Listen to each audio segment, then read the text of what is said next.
Yeah, I just started beating around on them with Dad's welding rods.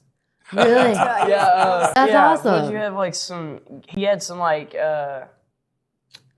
some cans and Gatorade bottles, and he was taking welding rods and hitting them. And it was Obviously, that's your and instrument, naturally. Yes, we take lessons down at Mom's Music. So we started there 2.5 years ago. Okay. And yeah, we got in their rock school program, and that was like the first actual band we were in.